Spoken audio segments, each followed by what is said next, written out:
Seguimos en DNews recorriendo Latinoamérica y hasta ahora compartimos informaciones que se generan desde Venezuela. Este martes se va a llevar a cabo una importante movilización reclamando por los derechos de los presos políticos. Nosotros queremos conocer todos los detalles y por supuesto seguir conociendo estas historias de cómo sufren las familias de los presos políticos a causa del régimen venezolano. Por eso le vamos a dar la bienvenida a Andreina Baduel, ya está conectada con nosotros, es activista y hermana del preso político Yosnars Baduel. Andreina, muchas gracias por conectarte con nosotros, bienvenida. Hola, buen día. Gracias por el espacio y por la oportunidad. Bien, pues lo primero que tengo que hacer, por supuesto, creo que como mujer, ¿no? Preguntarte cómo llevan hasta este momento tú y tu familia la situación de tu hermano, qué saben de él, cuándo fue la última vez que hablaron, si puedes actualizarnos con respecto a su caso específicamente. Gracias. Bueno, lamentablemente él sigue estando en unas condiciones muy inhumanas en el Rodeo Uno, el centro de tortura ejemplarizante en la actualidad en Venezuela. Desde hace un año y medio está en ese lugar, pero 4 años antes él fue torturado en el SEBIN helicoide, por lo cual hoy está meritando 4 operaciones por secuelas de tortura. Pero hoy que está en el Rodeo Uno, en donde tiene restricción de alimentación, de medicación, de hidratación, en donde además está en una celda 2x2 en la que únicamente tiene una cama de cemento y una letrina, lamentablemente el daño físico para él es evidente. Ha perdido mucho peso, ya no aguanta los dolores porque, como mencioné hace unos instantes, necesita atención médica especializada y oportuna, y lamentablemente eso no ha ocurrido. Sin embargo, anímicamente, gloria a Dios, él se mantiene con mucha entereza, pero nos preocupa enormemente que día a día su vida se está consumiendo en este centro de tortura en Venezuela.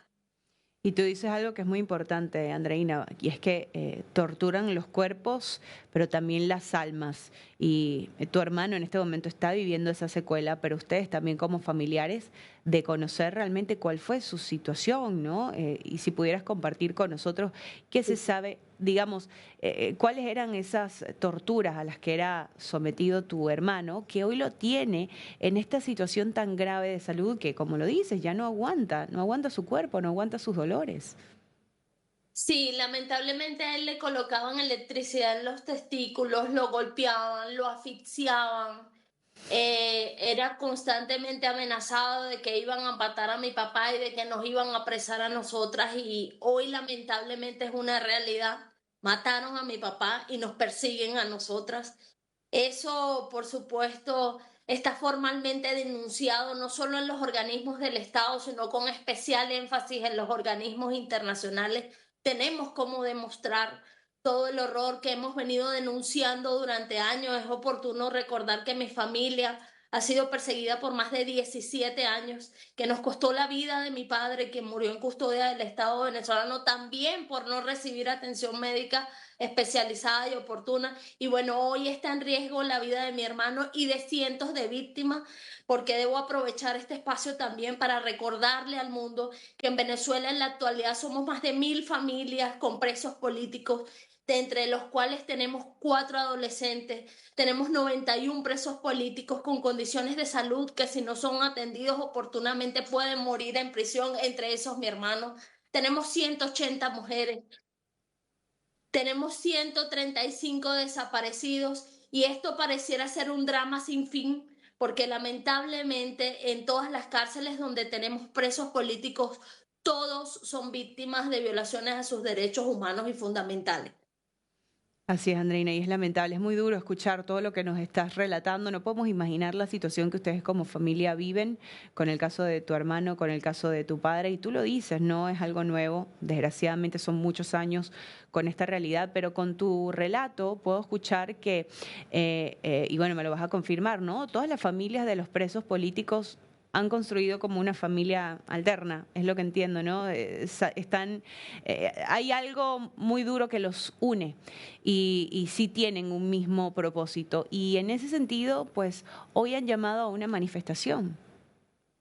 Es así, nos une el dolor, pero también nos une el compromiso moral luchar por la vida de los nuestros y construir memoria histórica para que no se repita nunca más. Y hoy debemos decir que es ya la 10ª vez que vamos a la fiscalía en menos de un año para denunciar los atropellos de los cuales son víctimas nuestros familiares, pero también nosotros mismos, porque también hay que explicar al mundo que los presos políticos son torturados, son apresados, acaban con ellos progresivamente, pero los familiares que nos atrevemos a denunciar también somos perseguidos, asediados y hostigados. Es Claro. por ello que hoy vamos de nuevo a la fiscalía, a pesar de que no hemos recibido respuesta, a pesar de que está formalmente documentado casos en colectivos e individualmente, y vamos una vez más a exigirle que cese la violencia institucional, que cese la violencia psicológica y que cese el atropello para nuestros presos políticos y para las familias. Y vamos a entregar un documento que resume el horror, el patrón de horror de vulneración de derechos humanos al que es sometido la disidencia venezolana. Andreina, y nos dices que ya este año han ido 9 veces. ¿Qué respuesta les dan? ¿Qué les dicen en la fiscalía? ¿Qué les dicen? Lamentablemente, la respuesta es más silencio, más tortura y más opacidad. Sin embargo, debemos insistir en agotar la instancia nacional porque esta es una de las exigencias o de los protocolos que hay que abarcar para poder acudir a la instancia internacional y Mm, evidenciar que no ha sido, que no hemos denunciado, que no ha sido, mm. que no hemos evidenciado nuestra situación, sino que el Estado venezolano y todas las instituciones son cómplices de tortura y de violaciones de derechos humanos. Bueno, qué terrible que para poder ir a instancias internacionales tengan que cumplir con esto que es, entre comillas, un protocolo, porque ya ustedes entiendo que saben no va a haber una respuesta real, una respuesta, sino más humillaciones, que es realmente lo que se vive cuando acuden a la fiscalía, porque tú lo decías, Andreina, el hostigamiento no es solamente para sus familiares, para ustedes mismos, para los que se atreven a denunciar, para los que se atreven a salir delante de una cámara en el mundo entero y hablar realmente de lo que se está pasando. Entonces, en ese sentido, ¿cómo es el día a día de ustedes? ¿Cómo están esas amenazas? ¿Cómo están? ¿Qué les hacen en su cotidianidad? Quisiera saber, ¿no? ¿Cómo es la realidad también y cómo es la vida de los familiares de los presos políticos? Es una vida absolutamente condicionada en zozobra. Me voy a permitir ampliamente ampliar de nuestro caso, porque es un caso lamentablemente ejemplarizante de horror para silenciar a las víctimas. Recientemente mi hermana sufrió un atentado de 3 hombres armados que ingresaron a su residencia, amenazaron al vigilante y vulneraron su vehículo. Y eso generó que al día siguiente tuviese un accidente. Eso es solo un ejemplo de todo el Wow. drama que podemos describir al que somos sometidos los familiares. En mi caso particular, yo no puedo tener una movilidad abierta porque soy ampliamente perseguida. Incluso tengo un apostamiento policial 24/7 que ya está por cumplir 6 meses de esa situación. Pero nada más no somos nosotras. En las distintas cárceles los familiares son sometidos a vejaciones, a humillaciones, a desnudez forzada, a chantajes de que si denuncias la situación va a empeorar y amenazan no solo que van a atentar con la integridad de los presos políticos, sino de nosotros mismos. Entonces, pues lamentablemente nuestra vida está condicionada a esta situación, pero como bien mencionabas hace unos minutos, esta situación nos ha unido, nos ha Ujú. fortalecido, nos ha Mm. hecho entender que juntos podemos enfrentar situaciones tan duras como las que tenemos que vivir día a día, y por eso el comité se ha convertido en una red de solidaridad y apoyo, ¿no?, para denunciar, para visibilizar y para documentar todas las violaciones de derechos humanos a las que somos objeto en Venezuela. Andreina, esta movilización de hoy hacia la fiscalía, en esta movilización, ¿van a ir ustedes los familiares o esperan que más personas los acompañen? Sí, bueno, es una invitación abierta a una actividad pacífica. También eso es oportuno recalcarlo porque el régimen suele distorsionar este tipo de acciones que además son pacíficas y en Ujú. el marco de la ley, porque si fuera una acción violenta no acudiéramos a un organismo del Estado, ¿no?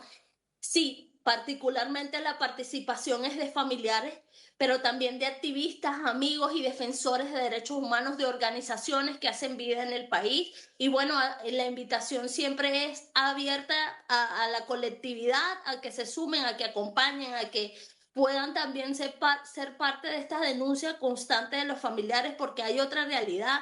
En cualquier momento en Venezuela te puede tocar lo que lamentablemente nosotros ya vivimos. Es por eso tan oportuno que sigamos luchando unidos y que sigamos visibilizando lo que ocurre con los presos políticos y sus familias. Sí, Andreina, es muy dura esta situación, es muy duro el caso de tu familia. Nosotros desde acá nos solidarizamos enormemente con ustedes, les mandamos el más grande abrazo, todas las fuerzas del mundo y del cielo que a veces hace falta esto, porque no se entiende cómo se mantienen en pie. Realmente, gracias por tu tiempo, gracias por compartir con nosotros y esperamos que hoy sea un día productivo allí asistiendo a la Fiscalía nuevamente. Muchas gracias, Andreina. Amén. Gracias, gracias.